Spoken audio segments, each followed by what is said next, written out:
This is the Detroit Sports Podcast Network. Today's episode of the Motor City Sports Rant is brought to you by Score, a new mobile app coming soon. Score is an interactive game that lets users win deals at bars and restaurants based on what's going on in live sporting events. Find new places to watch the game and save money on your bill at the same time by taking advantage of Score's unique interactive specials that give you an additional stake in the action. A Score special can be anything a location wants it to be, from 10% off an item if a team scores a touchdown to a free round of drinks if the quarterback throws for 400 yards. Any stat can be turned into a game. Pick the deals you want to win, watch the games you want to watch, and score deals in real time. The app will update when your teams or players record a relevant stat. When the conditions of your deals are met, coupons are sent to your device to show to your server or bartender. It's that easy. Score is coming to the App Store and Google Play very soon. For more information, check them out on the web at score-app.io and follow them on Twitter and Instagram at ScoreDeals. Score. Watch games. Score deals. Detroit is the greatest! Straight up light you on fire for a Coney dog right now.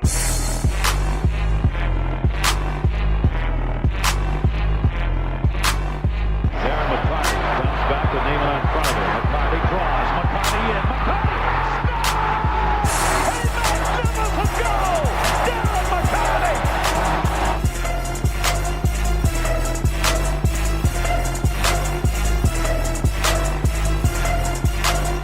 Stafford takes, throws, end zone, Calvin, touchdown, Detroit Lions! Motor City Sports Rant, Detroit Sports Podcast Network. That's another episode. What up, fam? Unbelievable situation that occurred last weekend. I really thought that the Lions would play a lot better game versus the Minnesota Vikings. I mean, with all that on the line, you would think that Stafford, the offense, would come out and play like their career was dependent on it, like the entire season was riding on this game. Another slow start. Were you surprised? I mean, literally, the way the Lions came out and played, it really left a lot of people confused, really befuddled at what's going on here in a game that was so important for the Lions. That's how they came out to start? I'm surprised because I want the Lions to be better, and you would think, this has been an issue they've had all season. This isn't anything new. They've had slow starts.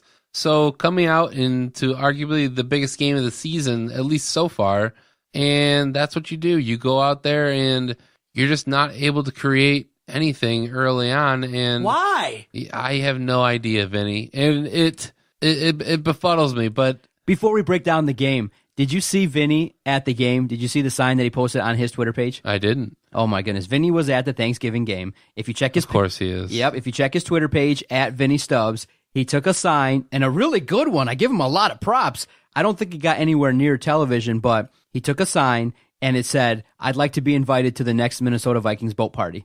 And a lot of people ripped him and saying, "Dude, that's a tweet from like 10 years ago. What's going on with that?" And most people did not take it as favorably as I did, but I thought it was really funny. But our boy Vinny Stubbs trying to get over at the at Ford Field. Man, he must have like an insider on that sign making. That is a legit sign. No doubt. That's how you want to do it. Go check it out at Vinny Stubbs. I mean, it's legit. I mean, I was shocked at first. My first thought was when I saw it, how in the hell did he pull that off to get that in? I mean, it is an anti-Viking sign, but I would think that anybody that saw that would probably not want that aired if he sat close or anything like that, because it does remind you of the Minnesota Vikings sex boat party. It's okay. It's let's talk more about the game because we're not. Oh, no! Let's not talk about boat parties. Let's talk about Lions. Okay. And are you disappointed? Are you off the bandwagon now? I think the season kind of has taken a really bad turn for the worse after that. It's really hard to look at the rest of the season optimistically. Yeah, I still think that there's a chance that they could go out. The schedule is favorable, but even still, I think even if they win out, it's going to be very tough to get into the playoffs. So we were talking about this team competing for the division now that Aaron Rodgers was out. Now we're talking. I'm not even sure if they're making the playoffs this year. It's super tough because they're 3 games behind with 5 left. Minnesota is playing out of their minds. Case Keenum is looking like how all Lions fans want Stafford to look in big games. So let's start with that. Were you surprised that Case Keenum really outplayed Matthew Stafford in that game on Thanksgiving? I mean, I was. I have to be surprised because even though Case Keenum has been playing the way he has been, he's still Case Keenum. You know, their best receiver is Stephon Diggs, and then after that it's Adam Thielen, and it just doesn't make a whole lot of sense to me as how they're able to do what they're doing with the talent that they have across the board. Outside of running back, I'd say Stafford is better than Keenum. I would say that Golden Tate is better than Stephon Diggs. I think Marvin Jones is better than Thielen. I think whoever they have at their backups, I think we have better guys. You know, Kyle Rudolph is probably a better tight end than anybody we got on our team. And I think it's arguable how good Latavius Murray and Jerick McKinnon are, but they're just rolling through teams. I mean, they did it the week before against the Rams, and maybe it's just wishful thinking on our part, being fans thinking, hey, we see this team a lot more than other teams. We see them twice a year, and we're going to be able to do something at home on a national stage. Case Keenum just goes out, really picks apart our team. And so what were we concerned about with this offensive line, with the Detroit Lions? We were fearful that line, the way, you know, with so many injuries, with the way that they've been playing, that they were going to get Stafford killed. And when his ankle got rolled like that, it was really scary. And everyone in the room was like, oh no. It looked really bad. People were concerned it wasn't Achilles. People had thought that the season was over, that Stafford would not be able to come back. And thank goodness that he was able to. It doesn't look like it's going to be that severe. Having 10 days to recover, he'll be back probably close to 90 to 100% for the game versus the Ravens. But again, a scenario in which for that game on Thanksgiving, having Stafford limited, you knew that in terms of after the injury, he just wasn't the same and the offense wasn't able to come back. Honestly, I didn't see much of a difference between the offense before the injury and after, because they were driving. They're able to make some plays, and I think this offense is just, it shows you flashes, and then it completely goes away. It's like the old adage with Michigan State basketball that they're great and then they disappear for times. And that's what this team does, is that they show you flashes, like the touchdown pass to Marvin Jones. That's an amazing throw and an amazing catch. Where is that the rest of the game? What was tough with Stafford was he was airmailing open receivers. He was playing a game in which we were kind of unaccustomed to seeing. It felt like a rookie Matthew Stafford out there, not a guy that's the highest paid NFL athlete. I didn't see that from Matthew Stafford. And then he got injured, and obviously the Lions were unable to come back. But I was so surprised that everybody talks about Matthew Stafford being this guy that can't win the big game. And that's what you perform on Thanksgiving in front of a national television audience, everybody at Ford Field. That's what you were able to put out there? That was your capability? I mean, it just wasn't a scenario in which I felt like the Lions legitimately had a chance to win it. And then some of the other players as well kind of got to take up some ownership of this as well. I mean, that play with Golden Tate in which he gets the first down and then falls backwards instead of falling forwards. Some of the mistakes that were made, some of the penalties that occurred. A funny moment at Thanksgiving was when Darius Slay blocked the field goal and he was obviously offsides. The entire room in the house was screaming, "Oh my God, we're going to tie the game. Oh my God, here." Everyone was super excited. And I heard it right away. I heard Joe Buck or either Troy Aikman say, "Look, no, it's offside. He's way offside." And everybody in the room was so excited. And I just said to myself, man, everyone in Lion Nation is so desperate for success. We just want a glimmer of hope that a team that we support is going to go out there and at least perform. You didn't have to go out there and win versus the Vikings.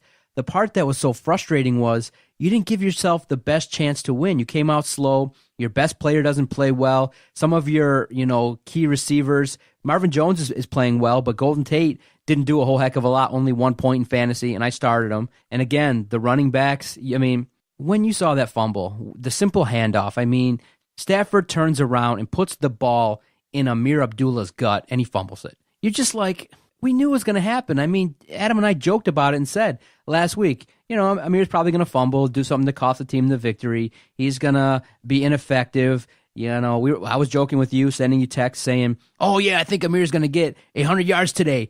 That's a bold prediction. 63 or 64 games where your offense doesn't get 100 yards running. It's a joke, and it's very frustrating. It's kind of disheartening, and then I'm trying to be angry, but the way I felt after the game was over was, kind of just disappointed and frustrated. I'm not angry about it. I'm just really, really sad and bummed out because you're absolutely right. The path to the playoffs is not going to be at Ford Field, and that's really unfortunate. Feels like a wasted opportunity. It's sad. It's a huge wasted opportunity with Rodgers out, even though they showed yesterday that he is throwing, and who knows, he could be back in the next week or two.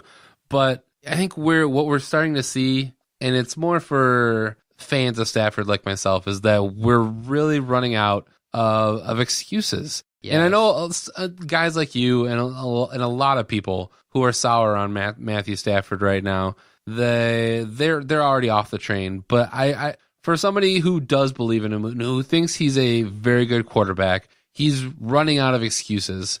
And the last excuse that there really is the running game, is that he's never had a running game. That Amir Abdullah, Theo Riddick, Dwayne Washington, Zach Zenner, whoever else you want to trot out this season, they're not a real running back, and he's never had that. But even that, it's like, step up your game then at that point. You know that the run game is not effective, that you're not able to do anything.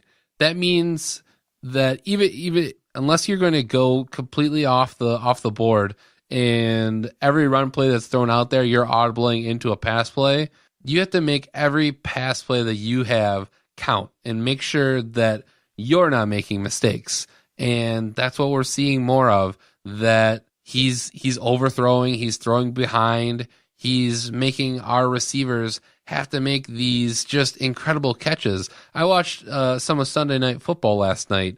Ben Roethlisberger, even though he's older and he's probably close to retiring, he's a very good quarterback. He knows what to do, and you see him make throws, and he puts the receivers in the position that they need to be. On just like they were able to eat away at the Packers last night by just little dump-off passes to Le'Veon Bell and to Antonio Brown.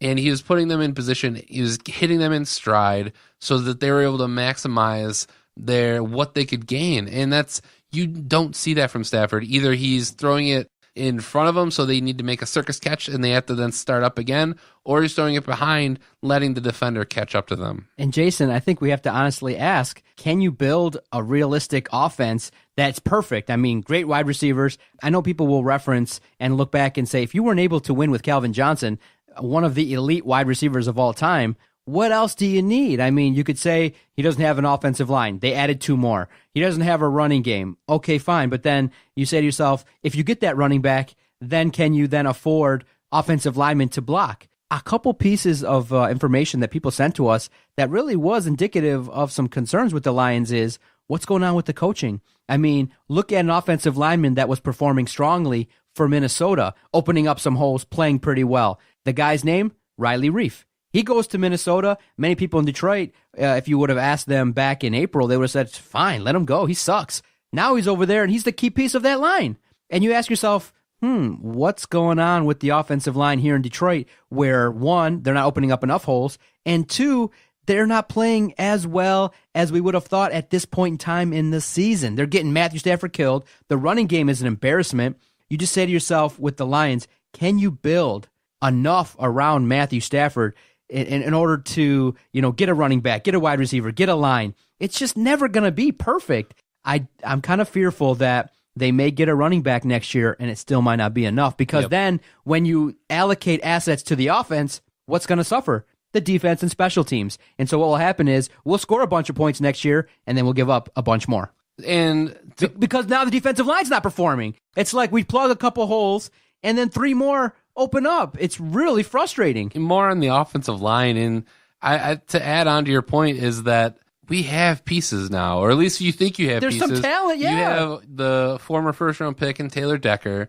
You have TJ Lang. You have Rick Wagner. You think Travis Swanson is a decent center. And Graham Glasgow, he may not be the best left guard in the world, but he's at least serviceable where he is. So then what's wrong? Is it the talent really isn't there, or is that the offensive line and their blocking scheme and what they're doing and what they're being coached to do isn't effective in the NFL? So I think there's that part. It's to me, I think probably the only way Matt Stafford is really going to truly succeed, you need to, like you said, if they do get a running back in here, I think the only way you can truly judge it is if you actually have a good running back. And then, I mean, look at what Dallas is doing right now. They thought that they had, the trio now with Dak, Ezekiel Elliott, and Des Bryant. You take Ezekiel Elliott out of that mix, and they've completely fell apart. This is why I want to turn my attention to Bob Quinn. Obviously, not getting a running back in this class is really devastating for this season in 2017. And then you go out and you extend Jim Caldwell. You give him more years on a contract before you see what happens this season, okay? Why do you do that? I mean, the Lions organization does things that really logically, if you and I were to sit around in a meeting table and we're having our, mango tropical water and we're sitting here and enjoying ourselves and trying to figure out how to improve the team, I'm not giving Jim Caldwell an extension because, look, Aaron Rodgers is hurt. The division is there for the taking. The quarterbacks are, for the Bears, a rookie, Trubisky. You got Case Keenum with Minnesota. You got, Hundley in Green Bay. Stafford's the class of the division. If you don't make the postseason with this roster that you have now, how do you justify going out there and bringing back Jim Caldwell to these fans? How do you justify that at all? And just if you look back, 2 scenarios in the Thanksgiving game, really weird in that the officials tell Jim Caldwell that it's a touchdown. Then they all of a sudden stop and reverse it and then go back to review it. All you had to do is snap the ball, okay? Snap the ball, kick the extra point, and you get the touchdown. Now, I know that Caldwell said the officials confirmed it with him. Snap the ball as fast as you can. Try and make it look like that there's some urgency so that you don't get screwed. And again, the Lions get screwed on a call where it looked like, obviously, that Fells dropped the ball, but maybe you could have gotten away with one if you just showed some urgency. Get up there, snap the ball. They had told you already, they confirmed it, but you guys are so slow to get to the line that the refs have the opportunity to, 1, replay it and confirm it, and then 2, replay it again. Then late in the game, super frustrating in that there was a key situation for the Lions to challenge. Jim Caldwell decided for some reason not to challenge the Viking spot, and boom, the Vikings get a first down. At least you had an opportunity to make the challenge and do some things, but did you do it? No. In the end, I just think that when you look at and evaluate Jim Caldwell, he's the worst game manager in the National Football League. He's great Monday through Saturday. Everybody knows it. He can keep the locker room pretty calm, but on game day, will he make the right calls to help the Lions win the game? No. What he does is he hurts the Lions in the decisions he makes and the way the team performs early in games is a reflection of him. So it's right to, judge Bob Quinn and Jim Caldwell in terms of what are you guys doing to help this team win? Bob Quinn, in terms of the second draft, might have gotten a little bit, might have been praised a little bit too early based upon what he missed. He got burned this year because I'm just looking. Yes. I was curious as to, because I know I've heard about a fair amount of rookie running backs actually getting some decent playing time. And, we know the Leonard Fournettes. We knew the Dalvin Cook, the Kareem Hunt, and even the Joe Mixons. But then Christian McCaffrey, these are all guys who are either running back 1 or running back 2. And then you throw in Alvin Kamara. He's tearing it up in New Orleans. I got him on my fantasy team. Jamal Williams, he's the starting running back for Green Bay. Tariq Cohen in Chicago, who he probably looks like the better of the 2 running backs in there right now. And there's so many running backs that were taken last year who have actually at least played some significant portions for this team. And we went out and we didn't get any of those guys. We got the undrafted free agent Tion Green, who isn't even, he might be on the practice squad, but we're not doing anything with him. So it's like, I don't know. We have to do something. And I know in a perfect world, we probably should go after more defensive line in this next draft, but we need to think, or at least look early on at what running backs are in this draft and can they actually help us? Bob Quinn, I think we gave him a lot of credit for what he was able to do in draft 1. There are some players that have contributed, but draft 2 might really hurt this team. I mean, Jason, what did we see? Tease Tabor was on the field, right? We got a chance to see the man, Tease Tabor, 2nd-round pick. He's in the game. Late situation, super important. He rushes, he blitzes. Amazing. Does he wrap up Case Keenum and get the sack? No, he doesn't. He doesn't make the play, and really it was indicative of what Lions fans hate watching the organization. A player that you wanted, does he make the key play at the key moment? No. He failed. He whiffed. You have a situation with Galladay. We all had bigger expectations based on what we saw in the preseason. He basically has been underwhelming. And so, yes, Bob Quinn has to do a lot better job in year 3 in terms of improving this team. It's a really bad black mark where you don't make the postseason this year. And if you do, the question that everybody asks is, based on what we're seeing, we're going to go out on the road. Should you make the wild card, should you win out, you're going to get your ass kicked on the road in the playoffs. So that's what I'll say is that they do happen to get into the playoffs. If you would have had a decent season, you would have looked pretty good. You get a home playoff, and maybe you get a poor draw, and it's a really good game, and you still lose that game. And you could still view that season as a success. At this point right now, though, if they do even happen to make it into the playoffs, the only way the season is a success is if you go out and win that game. Because if you get into the wild card, you're going on the road and you're playing in another road playoff game and you lose, then what's different in this season? Exactly. That you've done exactly the same thing. I mean, there's some great, I mean, it's nice to have stability, but we're trying to win championships here. I mean, not everybody can be so complacent as Michigan fans with their, third in the Big Ten. Fourth in the Big Ten this year. They regressed. Big Ten. I mean, they were all complaining about being third, and they said, fine, we'll show you. We'll just go out and be fourth. Hey, they're complacent. That's cool. Jim Harbaugh, he just needs like 10 years to get like a couple of recruiting classes and to maybe find that, once in a generation quarterback like Andrew Luck. And maybe you can get him here in Michigan and then they'll be good. But hey, I want championships for my teams. Exactly. So, and speaking of championships, I want to bring this point up because it's being talked about in terms of look at how Bob Quinn, the decision that he makes in terms of is he really handcuffed by the organization? Is he the one making the choices? Because if you scour the landscape, watching football yesterday on Sunday, I had a chance to watch some solid football. And because of my fantasy team is really in contention, I made an epic comeback. I can't wait to share it with you. You look around the landscape, there's a young, very young offensive genius that's gone over to the LA Rams. And he's done some things quickly with his quarterback, with his system, and he's destroying teams. And that head coach's name is McVay. He's an offensive genius wizard from the Washington Redskins, having worked with, Kirk Cousins in that offense. And you can see them struggling now with him not there. So he goes over to the LA Rams and look at Jared Goff. Last year with Jeff Fisher, looked like a shell, looked like he couldn't throw the football. Now he's got this mistake drafting him in either first or second overall. All of a sudden now you get your offensive wizard. You get a guy that's innovative. They go out and trade for Sammy Watkins. Okay, they go out and trade for a guy that was underachieving. Now you also have a running back that they had in Gurley who was underachieving in 2016. All of a sudden comes back, and that offense is destroying people, putting up a bunch of yards. If you just check their record, it's quite a bit better than the Detroit Lions. Circling back to Bob Quinn, your job is to come in here and change the culture.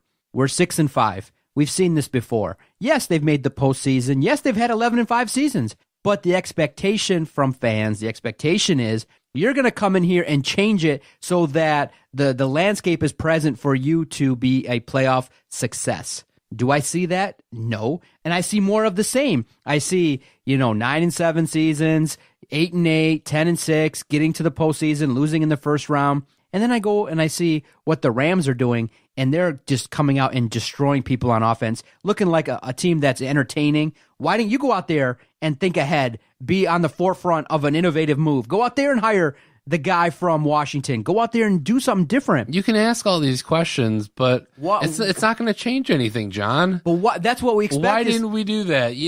It'd be great to know, what would have happened if Bob Quinn would have came in and would have built this team the way that he saw fit. And he wasn't, just tied to Jim Caldwell. I think we may, who knows, maybe we the problem start is, Jason, off slow a little bit and then we're, in a better position now. But it's a woulda, shoulda, coulda. We can't. Well, the problem, Jason, is the search feature on Twitter allows us to go back and check old tweets. So over the weekend I did. I checked old tweets on Brad Ausmus and checked old tweets on what we wrote about Jim Caldwell when he was hired in 2014. And literally the same thing that I tweeted is coming true. We said, look, this is a stopgap coach. He'll probably be the second coach in the rebuild since 2008, and we need that third one to actually get us there. What is taking so long? How do average podcasters know that Jim Caldwell is going to mess up during games? How do average podcasters know that this isn't going to go anywhere? How? I mean, literally, Bob Quinn is making 800 times more than we are, and we know already that Jim Caldwell is not the guy. Bob Quinn's paid to be right. He's not paid to just be ho-hum and to keep a guy like Jim Caldwell. His job was to come in, evaluate one season. It's all you need. Oh, shit, Jim Caldwell? Am I going to get a Super Bowl ring, have him stand there with the Lombardi trophy? I would have said no in 5 games, and he can't figure it out, and gave him an extension, actually sat there and wrote out, I want this guy to be here longer. This is the perfect out. Even if you keep him as a lame duck this year, it's a perfect out to get out from under Jim Caldwell and hire the next guy. No, you don't do that. And we're left wondering what the fuck is going on. The one statement you made, and I think you can even shorten that a little bit. You said Bob Quinn is paid to be right. I think what it is Bob Quinn is paid. And we're in an organization where we've seen it doesn't matter if they're right or if they're wrong. They're basically just brought in. They're able to put on some semblance of a football organization. You have some flashy pieces, but really there's been no success. And it's got to start at the tippy top of this organization.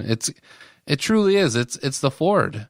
But I hate going to this, that, it's all starts with the owner and that we're never going to win anything until Ford sells the team. But it's quite possibly true that we don't have an ownership that is every season, evaluating what we have in our GM and our coach, that they like the people, that Martha Firestone Ford thinks Jim Caldwell's a nice guy, so he gets a contract extension. We don't have, hey, you've been here X amount of years now, you've been to 2 playoffs, and you've been knocked out each time, and you didn't have very good showings in either of those playoff games. You need to be in the hot seat. You probably shouldn't have gotten your extension. And regardless, if you don't, show any kind of improvement, then you need to be out of here. Man, Jason, real quickly, I'm thinking that in the remaining 5 contests, I think they win 3 of them. They go 3-2. Without looking at it, I still think there's the possibility that they win out. They have to win out to get your record of 11-5. I think it's possible. I think more Ravens on the road, Cincinnati on the road looks a little tough. You have Chicago at home. You have Green Bay at home to end the season. And I think there's one more road game in there in the mix. Don't they play Tampa Bay? Tampa Bay on the road. That's the 5th game. So I think the possibility, it's safe to say that they're going to win 3 of their next games. But I think the possibility is there to win them out. My prediction is that one of these games they're going to lose. Okay.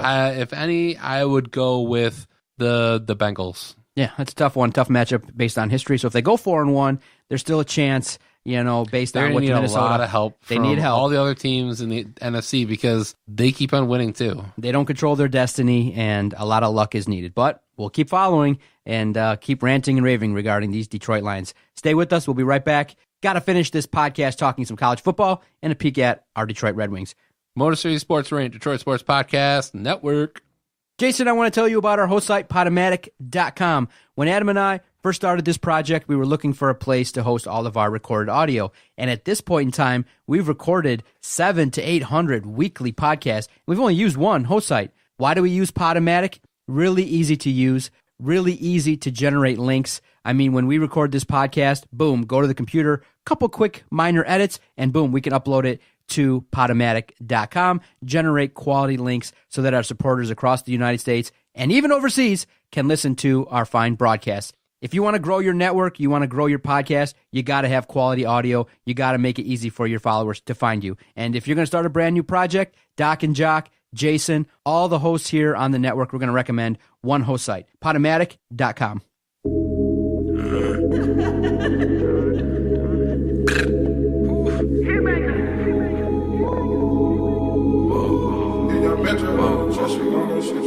Last night took an L, but tonight I bounce back. Wake up every morning, by the night I count stacks. Knew that ass was real when I hit it, bounce back. You ain't getting checks. Last night took an Motor L, City but Sports tonight Rant, Detroit Sports Podcast Network. I love it. Some Big Sean. Bounce back. Good choice. I like me Big Sean. He's a Detroit guy. And for from everything I can see, dude just looks like he's a great dude. Yeah, he charitable gives around back town to the city. Yeah, That's big awesome. Detroit fan. Unfortunately, I think he's a Wolverine supporter. Yeah, that's unfortunate. Yeah, tough for those guys, huh? What a great opportunity on Saturday to sit back, me and you being Michigan State supporters. We don't have really a dog in the fight. We can sit back and kind of watch. Early on, Michigan did some things. I mean, out to a 14-0 lead. They were handling their business versus Ohio State. And unfortunately, John O'Corn went John O'Corn, and they lost the game. But I really felt like walking away from that contest, when you seen what actually went down, Harbaugh put his team in a position to win. Unfortunately, the biggest decision that he made was naming O'Corn the starter, and unfortunately he had to, based on all accounts. But when you play John O'Corn and you throw the ball more than 20 times, some could criticize him and say, look, you probably should have just handed the ball off the entire game, because O'Corn is probably going to go down as one of the worst quarterbacks that ever played at Michigan. And I don't know why they don't go to Karan Higdon more often. That guy looks like he's going to be a very, very good running back. You know, I know they have a bunch of other guys on that roster, but give that guy the ball. He gashes teams. I don't get it. And I think if you ask any logical Michigan fans, after they went up 14-0, you had to know. I'm not sure if any of those fans really felt comfortable. I know probably the most diehard, slappiest of Michigan fans were probably sold at that point that they had this game in the bag. But you're playing against a team who they housed Michigan State, and they beat Penn State. So you know that they're going to come to play, and this is a rivalry game. So Ohio State wasn't just going to roll over, and that's what happened. Ohio State quickly came back. Later on, they showed that they were just the better team. How awesome was it that JT Barrett gets hurt, and the guy they turn to, a freshman, is able to just march right down the field, throw the ball, and you say to yourself, oh my goodness, they got a quarterback in weight that's ready to go. He can do some things, and he's up to the pressure. I'm not surprised at all, because this is what awesome. Ohio State does. This is what they did before. You'll just look back. Was it 3 years ago? JT Barrett leads the Ohio State on just this incredible season. Come to the end of the year against Michigan, breaks his ankle, and who comes in? Cardale Jones. And we all know what happens after that. Beats Michigan, goes to the Big Ten Championship, wins that game, goes to the first ever college football playoff semifinal, wins that game, goes to the national championship game and wins that. Ohio State, they have the talent stocked, and we've been talking about this for the past couple of weeks, that this is what Ohio State and got teams like Alabama do.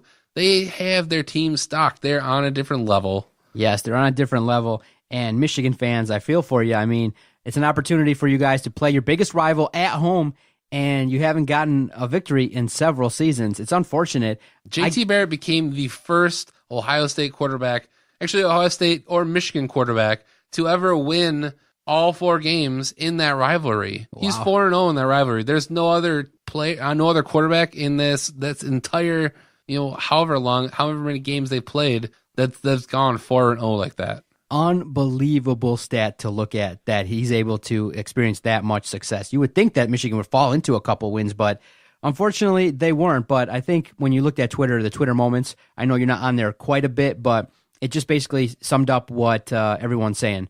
The honeymoon is now way over with Jim Harbaugh. He's, everybody's looking at him under a microscope, very hypercritical of his moves. Why they don't have a quarterback? Why is the offensive line not getting better at the rate that they want? Why is it that the perception is that they get 5-star recruits and they turn out to be 3-star players?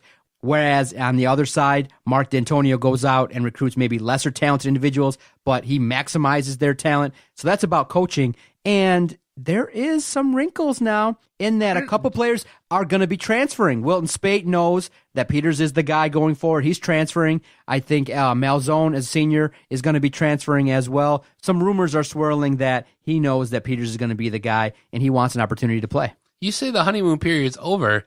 I honestly think that it's still split 50-50. That, there are still supporters. There are the fans who they're like, they know what's going on, that, hey, Jim Harbaugh hasn't really succeeded anywhere that he's been. He hasn't won a conference championship. They still have hope. But then there are those people who are like, he should be undefeated against Michigan State in his first 3 years. Oh my gosh. And that the only game that really didn't go according to script this past season was the Michigan State game. Everything else, we were underdogs in the games that we lost. It's one of our Twitter followers was awesome. He said, I think he was talking about the Lions, but he said a lot of people are really high on hopium. And I said, I'm going to use that going forward on the podcast. A lot of Michigan fans are high on hopium, thinking that Jim Harbaugh is just going to turn it around and There's a opioid epidemic. In Ann Arbor, yes, in that they think that just because you get these talented recruits and everyone wins the press conference on recruiting day that Michigan's just going to roll out there and do some things. It's going to be super tough because Urban Meyer owns you, Mark D'Antonio owns you, and next year alone, in year 4, it's got to go to Notre Dame on the road, Michigan State on the road, Ohio State on the road. Just sitting here now, we can project 2 to 3 losses of those 3 games. I think game 1 might ruin their season, and it might be great. And I wanted to ask you, maybe, just maybe, if we can work it out, maybe we'll go to that game. Michigan-Notre Dame on the road to start the season in September. I know you've been there before. I don't know if you're interested in going and checking out a Michigan game, but I think that might be a primetime game and a game in which it might be really competitive back and forth. It's going to be, I don't know. I think Notre Dame, are they losing some stuff? No, I think Notre Dame's going to be actually very good. And, I think they didn't end the season the way that they wanted. I think they ended up with a loss that they probably shouldn't have lost. Oh, they just lost to Stanford. Mm-hmm. And I know that they kind of had high hopes that I think they were still in the mix for the college football playoff, before last week. But, sure, if there's tickets available and maybe the Detroit Sports Podcast Network can, float the tickets. Maybe we'll get tickets. I'll definitely head down there. Well, you know how to drive, so maybe you'll drive and I'll float the ticket. Maybe we'll figure it out because if I don't I'm going to apply for a credential. I don't think I'll get approved game 1 on the road, but we'll try and we'll figure it out. Maybe make a trip of it. But in the end, Michigan season disappointing, 4 losses. Now they go to a bowl game. On the other side, Michigan State recovers. Their defense on Saturday was world class. I mean, they limit Rutgers to like 130 yards or less of offense, and I think there was one play that Rutgers got off for 45 yards. And one single play. The rest of the game, they weren't able to do nothing. D'Antonio deserves all the credit for the turnaround. A 9-3 season exceeded everyone's expectation with that talent. Things are looking up for Mark D'Antonio and that program, and it's nice to see, really. It was doom and gloom after last year with that 3-9 season, and with the way that Michigan was trending, you assumed that it was going to be near impossible for us to really compete again in this Big Ten East. You saw this year we were able to come right back and we were able to do some things. We did get blown up by Ohio State, but for the most part, we won the games we were supposed to. We beat Penn State, that was a huge win at the time. Penn State's still a really good team.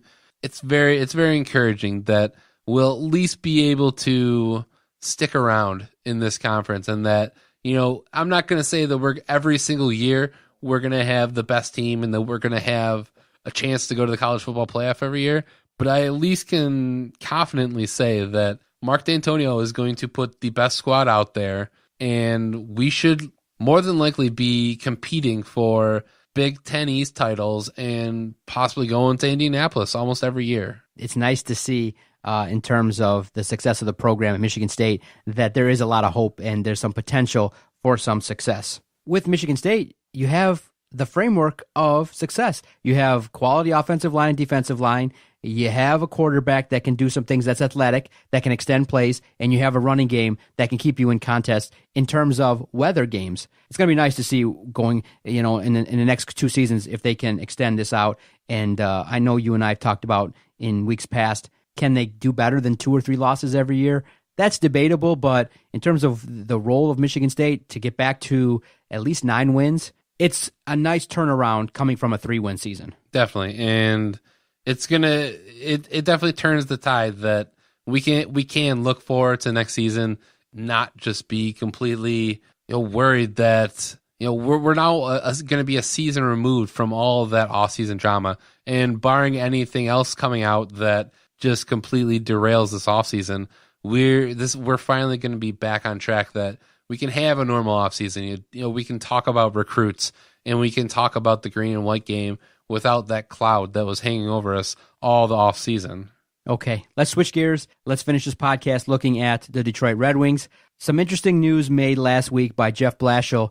He kind of came strong against Anthony Mantha in a situation where after a contest, he came out and said, look, I told Anthony Mantha at the start of this season, for us to be great, you got to be great. And for the last couple of games, you floated. Now, since then, he's performed pretty well, but the team kind of hasn't earned a couple points in a couple games now, getting to overtime and losing in overtime in a couple games that they've lost. So what has your take been on the Red Wings these last 2 weeks? And that's really what it is. I think it's absolutely true. Jeff Blashill, Was he right to kind of come down on Anthony Mantha like that? I think he's pretty much playing with house money at this point. I think Blashill knows that his time is limited here in Detroit. I think he's just trying to do whatever he can to push these guys. And it's absolutely true. Anthony Mantha needs to be better. I think I said a couple of weeks ago that, Dylan Larkin is, in an ideal world, would be the Patrick Kane of our team. And Anthony Mantha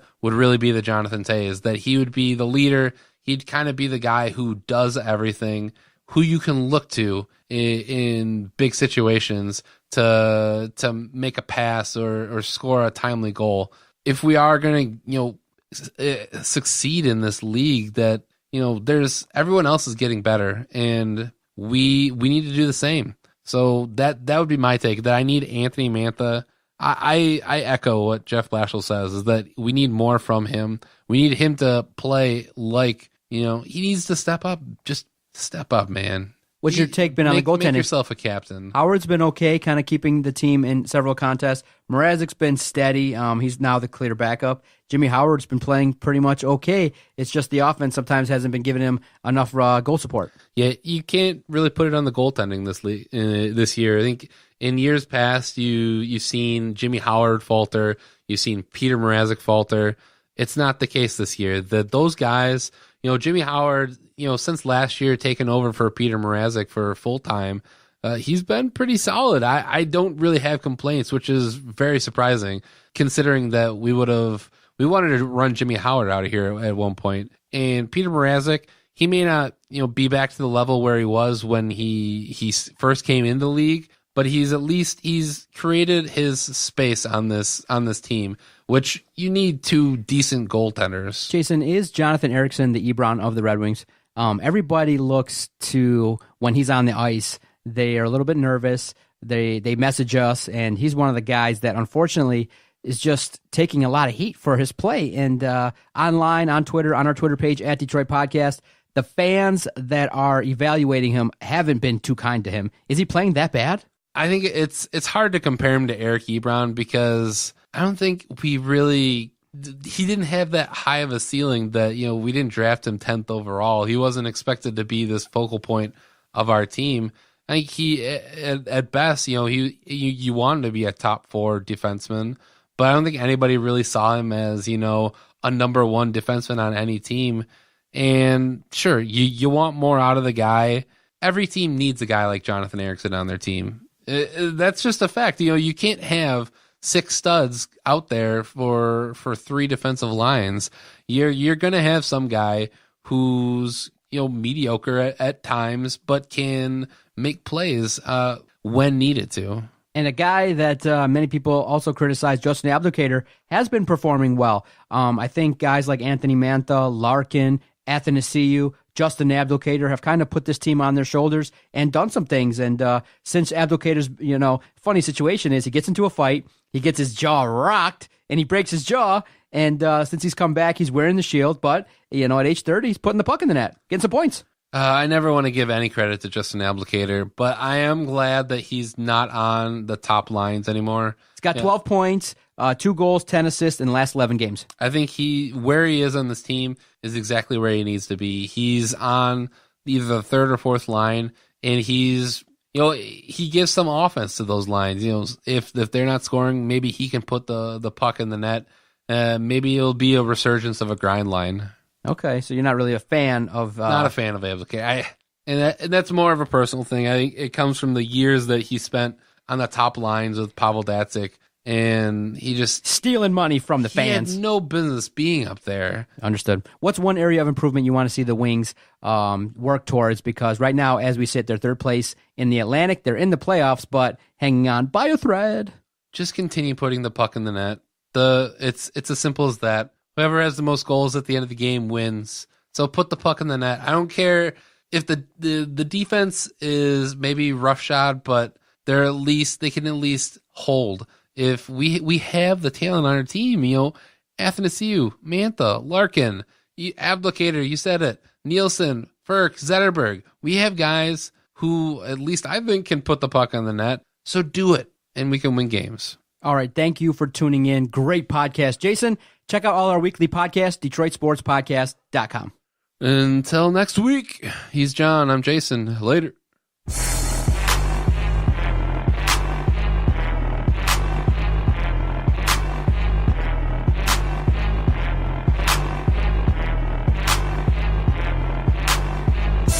Okay, nice idiot. F you. Bye-bye.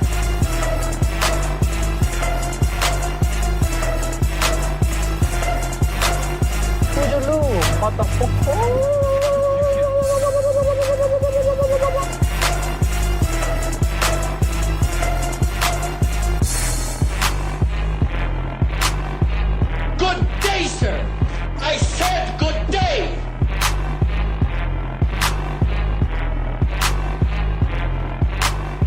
All right. Take care now. Bye-bye then. Loser.